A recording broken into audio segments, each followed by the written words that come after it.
जय हिंद दोस्तों, कैसे हो आप सब। आज के इस वीडियो में हम लोग पढ़ने वाले हैं एसएससी सीजीएल सीपीओ फेज जो 13 का एग्ज़ाम होने वाला है। उसमें पिछले साल जितने भी सवाल आए थे उन सभी का हम लोग लगभग 10 क्वेश्चन, सब मिक्सिंग रहेगा, सब पूछा हुआ रहेगा।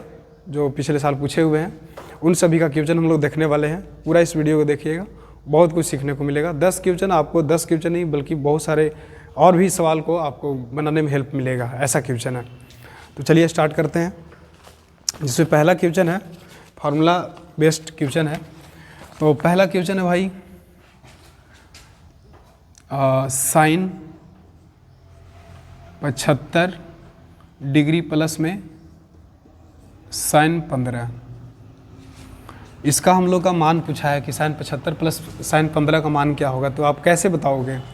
तो इसको बनाने का दो तरीका। पहला तरीका है कि साइन 75 का मान जो होता है वो √3 + 1 बटा 2√2, और इसका जो मान होता है √3 - 1 बटा 2√2, यानी कि ये इसका वैल्यू होता है। डायरेक्ट इसको हल कर सकते हैं।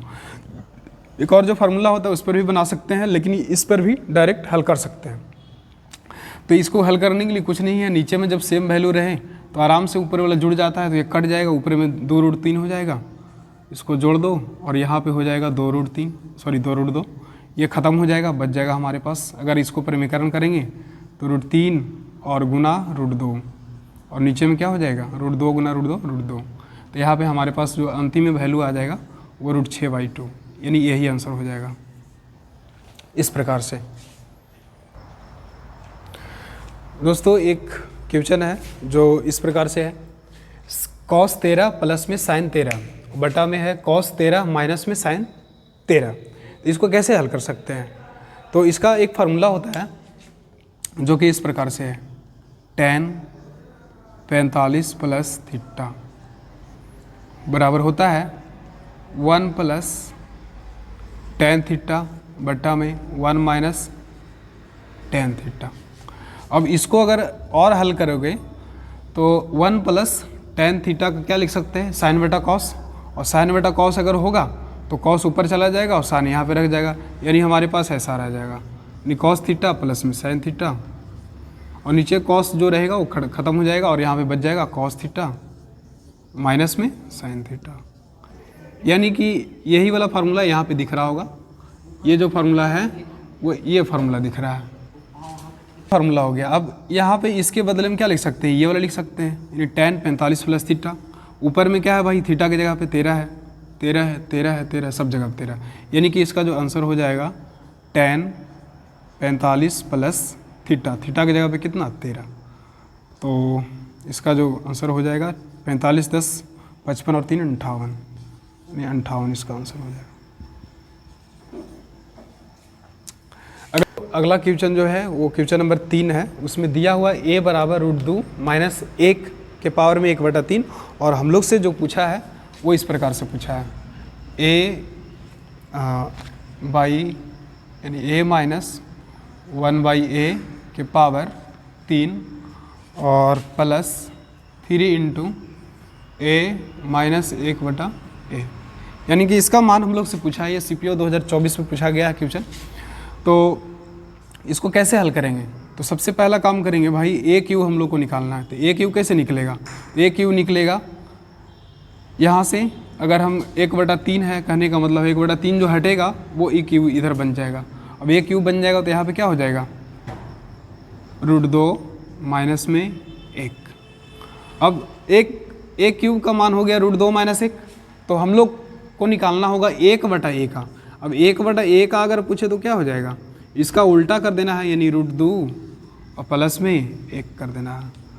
अगर हम इसको जोड़े या घटाए उससे पहले इसको थोड़ा सा आगे बढ़ा लेते हैं कि अगर a माइनस 1/a है, इसका होल क्यूब है, तो इसको हम ऐसे लिख सकते हैं a³ और माइनस 1/a का क्यूब, और यहाँ पे क्या हो जाएगा -3 × a माइनस 1/a।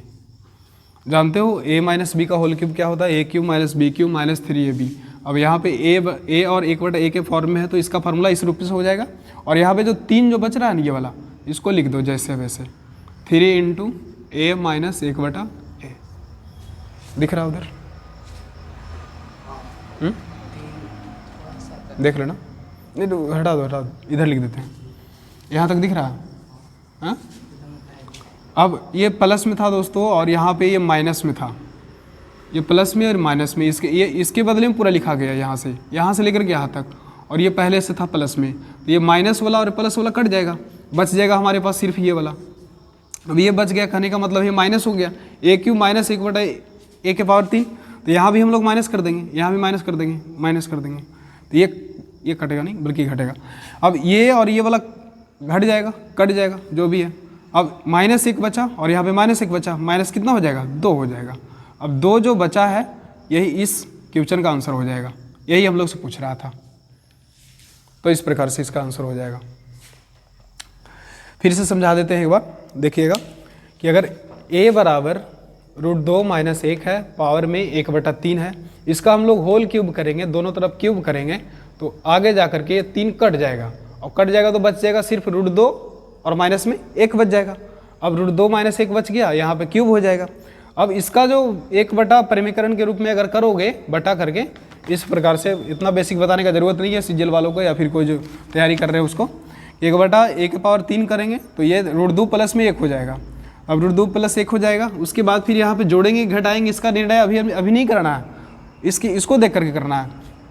तो इसमें क्या है, a - 1/a के पावर 3 है, और एक इसका जो फार्मूला होता है a³ - 1/a के पावर 3 -3a और -1/a, यानी कि इसका जो लिखने का तरीका होगा इस प्रकार से। अब ये माइनस में था और ये प्लस में था, तो ये कट गया, और कटने के बाद बच जाएगा ये वाला, यानी कि इसका बदले में ये बच जाएगा, और इसके बदले में कितना आंसर आ गया, घटाने के बाद ये 2, यही हो जाएगा आंसर। आगे बढ़ते हैं।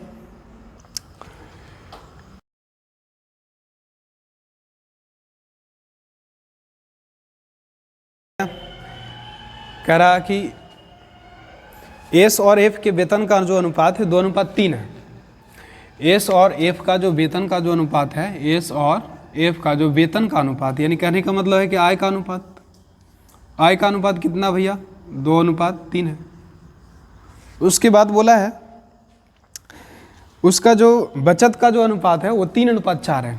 बचत यानी कि आय बचत का जो अनुपात है वो है 3:4। आगे क्या बोला है कि यदि कुल बचत एस के वेतन के बराबर है, यानी कुल बचत हम लोग के पास कितना है, 4 3 7, यानी पूरा बचत कितना भैया 7, यानी कि 7 है। अब कह रहा है किसके बराबर है, तो आय के बराबर है, एस के आय के बराबर है। तो एस के आय या वेतन के बराबर दोनों वही हुआ। तो अब क्या करना है, हम लोग से पूछा क्या है, वेतन के बराबर है तो उनके व्यय का अनुपात बताएं, यानी व्यय बराबर क्या हो जाएगा, आय माइनस बचत, यानी आय बराबर क्या होता है, आय बराबर होता है बचत प्लस खर्च। हम लोग से खर्च पूछा है, तो खर्च पूछा है तो आय में से बचत को घटा देंगे, यानी आय में से बचत को घटा देंगे, आय में से बचत को घटा देंगे। लेकिन अगर ऐसे ही घटा दें कि 2 में से 3 जाएगा, 1 माइनस में, ऐसे थोड़ा ना होगा, ऐसे नहीं होना, बल्कि यहाँ पे बराबर कह रहा कि एस का जो वेतन है और जो उसका बचत है उसके आय के बराबर है, यानी कि 2 जो है ना ये 3 और 4 7 के बराबर है। तो बराबर पहले कर लेना है। बराबर करने के लिए क्या करेंगे, यानी कि इसका जो आय है 2 है और इसका जो वेतन है 7 है, दोनों को वेतन के बराबर। तो 2 को 7 बनाना है और 7 को 2 बनाना है। इससे अच्छा कि दोनों का एलसीएम ले लेते हैं, इससे अच्छा है कि दोनों का क्या करेंगे, एलसीएम ले लेंगे, यानी 14 हो जाएगा। यानी 2 में 7 से गुना करना है और 7 में 2 से गुना करना है, यानी जो आया यहाँ पे वैल्यू इसमें हम लोग को 2 से गुना करना है और इसमें जो आया वैल्यू इसमें 7 से गुना करना। तो यहाँ पे क्या हो जाएगा, यहाँ पे हो जाएगा 7 दूनी के 14 और 7 के 21, और यहाँ पे हो जाएगा 3 दूनी के 6 और यहाँ पे हो जाएगा 4 दूनी के 8। जब भी इस प्रकार से क्वेश्चन बोले तो ऐसा करना। अब हम लोग से पूछा है कि भैया जो नया वाला जो आय और बचत बना है उसमें से घटा के बता दो। घटा के बता दो कहने का मतलब है कि खर्च बता दो कि खर्च कितना होगा। तो 14 है हम लोग का यहाँ पे जो आय है एस का, तो 14 में से 6 जाएगा, कितना बचेगा? 8 बचेगा। और एफ का जो आय है वो 21 है और इसका जो बचत है वो 8 है, तो कितना हो जाएगा? 8 3 11 यानी 13 8 21, यानी नया जो अनुपात बन जाएगा इसका, इन दोनों व्यक्तियों का बचत का जो 8:13 बच जाएगा। यही इसका आंसर हो जाएगा। फिर से समझा देते हैं एक बार कि जब भी इस प्रकार से बोले कि इसका आय उसका बचत के बराबर है तो कुछ नहीं करना है, इसको पहले जोड़ दिए थे हम लोग, 4 3 7 हो गया, ये दोनों के योगफल के बराबर है। कुल बचत बोला था यहाँ पे, ठीक है, कुल बचत यहाँ पे 4 3 7 हो जाएगा। और ये दो के बराबर बोल रहा था, तो 7 2 बराबर तो करेंगे नहीं, कैसे कर सकते भाई? 350 तो गुना करना अच्छा नहीं है। इससे अच्छा है कि 4 3 7 को इसमें गुना कर दो और 2 को इसमें गुना कर दो। अगर पूछता कि एफ के वेतन के बराबर, तब क्या करते हैं? इसके बचत का कुल योग, तो 4 3 7 को यहाँ पे तब भी गुना करते हैं और 3 को इसमें गुना कर देते हैं। इस प्रकार से जब भी जैसे बोले वैसे कर देना। तो यहाँ पे जो नया वाला जो हम लोग का आय बना वो 7 दूनी के 14, 7 के 21, और यहाँ पे बना नया वाला 3 दूनी के 6 और 4 दूनी के 8। अब जानते हो कि बचत खर्च बराबर पूछ रहा है तो आय में से बचत को घटा देंगे, यानी इसमें से इसमें घटा देंगे। 14 में से 6 जाएगा 8, 21 में से 8 गया 13, ये आंसर हो जाएगा। ठीक दोस्तों, अगला क्वेश्चन जो है वो है फेज 12 में पूछा हुआ है और अच्छा क्वेश्चन है, दूरी समय चाल का है, टाइम एंड डिस्टेंस का। तो इसमें क्या बोला है, कह रहा है कि पी एक कार को 5 घंटा चलाता है। एक आदमी है जो 5 घंटा कार चलाता है, जिसमें बोल रहा है प्रत्येक घंटे के बाद वह अपना कार की जो चाल है वो दोगुना कर देता है, यानी हर घंटा में दोगुना करते जाता है। पहले घंटा में मान लो कि 10 था तो अगला घंटा में 20 हो जाएगा, फिर उसके बाद 40 हो जाएगा, इस प्रकार से दोगुना करते जाता है।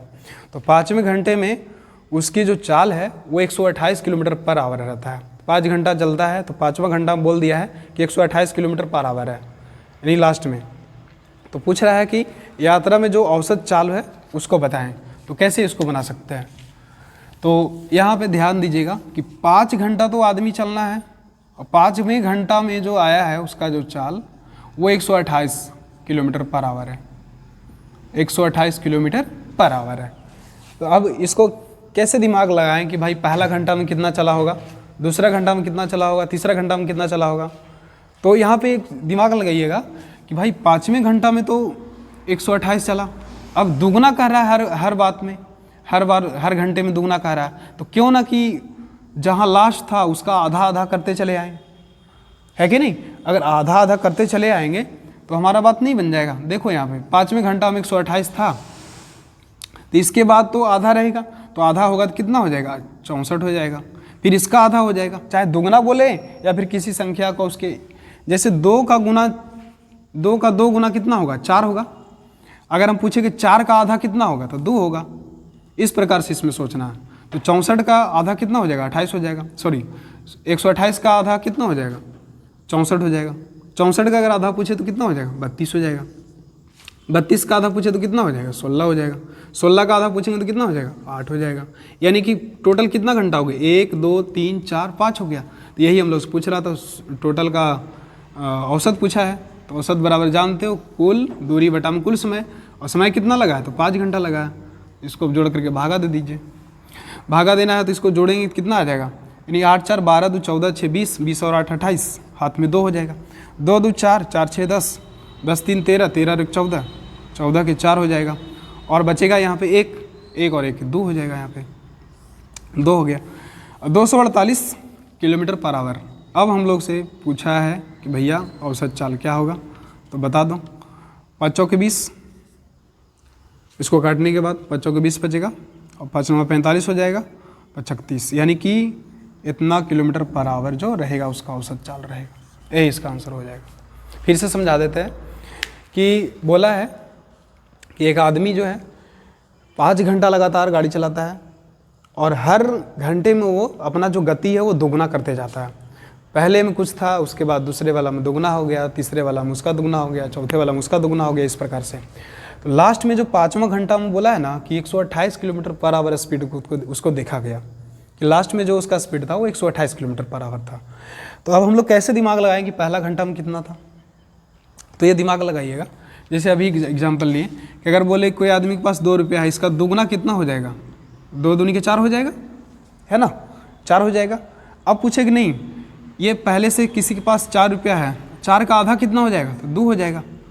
तो कहीं ना कहीं इससे आइडिया हम लोग को निकल पा रहा है कि लास्ट में जो संख्या दिया हुआ है 128, जब इन सभी का दोगुना हो रहा है तो लास्ट वाला का आधा आधा होते जाएगा, होगा कि नहीं होगा? तो पहले वाला का दुगुना, दूसरे वाला का दुगुना, तो लास्ट वाला का भी आधा आधा चलते चला आएगा। तो इस प्रकार से सोचना है इस तरह के क्वेश्चन में। 128 का आधा कितना हो जाएगा? 164, सॉरी खाली 64 होगा, 64 का आधा 32 हो जाएगा। तो इस प्रकार से देखेंगे तो इसका दुगुना हो रहा है कि नहीं हो रहा? 8 दूनी के 16, 16 दूनी के 32, 32 दूनी के 64, 64 दूनी के 128। प्रत्येक आवर्स में 2 गुना गति जा रहा। तो टोटल जो आवर था हम लोग का पास 5 घंटा था। तो इससे भागा दे देंगे जोड़ के, और 4 निकल जाएगा। अगले क्वेश्चन की ओर बढ़ते हैं, रख दो। देखो भाई, छठा क्वेश्चन में कह रहा है सिंपल इंटरेस्ट। अगर CI का जो क्वेश्चन आता है हम लोग के पास ना, वो तो आसानी से बन जाता है। सॉरी, आसानी से नहीं, क्योंकि उसमें भी टाइम लगता है, डिपेंड करता है कि उसका डेटा कैसा है। अगर हार्ड या फिर ज़्यादा कठिन डेटा दिया हुआ रहता है तो दिक्कत होता है। लेकिन SI का जो सिंपल इंस्टॉलमेंट का जो क्वेश्चन है, किस्त वाला जो क्वेश्चन है, उसमें फार्मूला काफ़ी जटिल होता है। उसका एक मेथड होता है, उसको आज हम लोग डिस्कस करने वाले हैं। पूछता कम नहीं है, लेकिन हर एग्जाम में लगभग पूछ देता है। कोई ना कोई शिफ्ट में, अगर 50 शिफ्ट में है तो 2-4 10 शिफ्ट में आ सकता है ऐसा वाला क्वेश्चन। तो हम लोग देखेंगे इस तरह का क्वेश्चन को। कह रहा कि एक वार्षिक किस्त है और 6% का साधारण ब्याज प्रति वर्ष 4 वर्ष में दे जो है वो 26,160 रुपया है। यानी कि राशि जो है हम लोग का 26,160 रुपया है, 26,160 रुपया है। और कह रहा है कि 6% इसका साधारण ब्याज है, और कह रहा है 4 वर्ष में इसका जो किस्त होगा वो कितना होगा?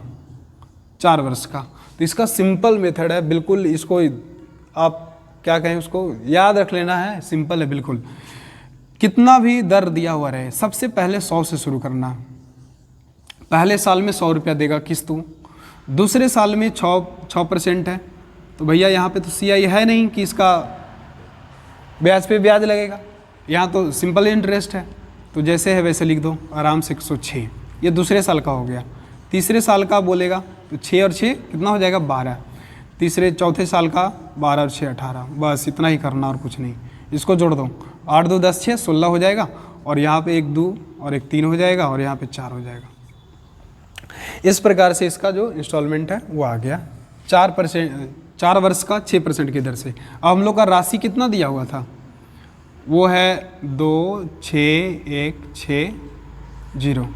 अब हम लोग का जो लास्ट में जो आया पूरा अमाउंट वो 436 आया, 436। और पूछा है कि कितना किस्त इसको देना पड़ेगा। तो इसको काट सकते हैं, 6 6 36, 6 मरतबे कट जाएगा, यहाँ पे 6,000 आंसर हो जाएगा। 2 पर 1 3 0, यही आंसर हो जाएगा इसका। फिर से समझा देते हैं। बोला था कि 6% की दर से 4 वर्ष के लिए उसका जो राशि है वो इतना रुपया। हम लोग से पूछा था कि प्रति वर्ष वो इंस्टॉलमेंट कितना जमा करेगा, यानी लास्ट में किस्त कितना जमा करेगा।